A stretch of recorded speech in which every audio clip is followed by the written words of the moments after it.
L'Institut Éco-Conseil est un organisme de formation. Depuis 30 ans, nous formons, nous conseillons, nous accompagnons le changement dans le but d'augmenter la capacité d'agir et le potentiel de transformation socio-écologique des personnes, des organisations et des territoires, en Wallonie, en Belgique et à l'international.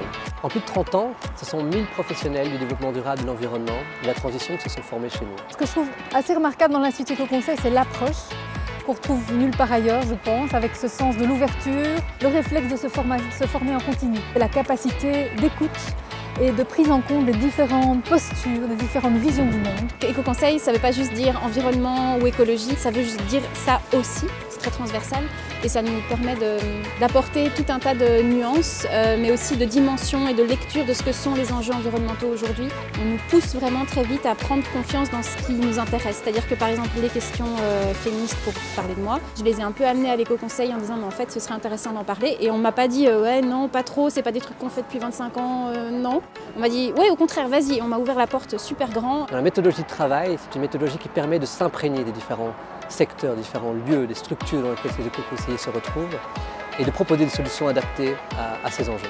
Je suis confronté souvent à des groupes de personnes différentes, à des bénévoles, des citoyens qui réagissent différemment en fonction de leur territoire, des défis auxquels ils sont amenés à répondre. Ça m'a permis aussi de m'ouvrir en fait, à tous les possibles. Depuis plusieurs années, nous développons des projets à l'international. Des formations au métier d'éco-conseiller sont en train de se mettre en place. On a essayé de contextualiser, de tunisifier ces modules par rapport à un contexte local, dans un objectif d'apporter un changement territorial et d'améliorer les conditions de vie du citoyen sur le plan environnemental, social et économique. Notre force, c'est notre réseau. Je croise plein de gens, plein de métiers différents, plein de manières de travailler différentes aussi, donc c'est super riche après. Ça m'est déjà arrivé clairement plusieurs fois, après dans mon boulot, de me dire tiens, ok j'ai besoin d'une info sur l'agriculture, je vais appeler telle personne, j'ai besoin d'une information sur plutôt chimique, l'industrie, etc. Je sais qui je vais appeler, quoi.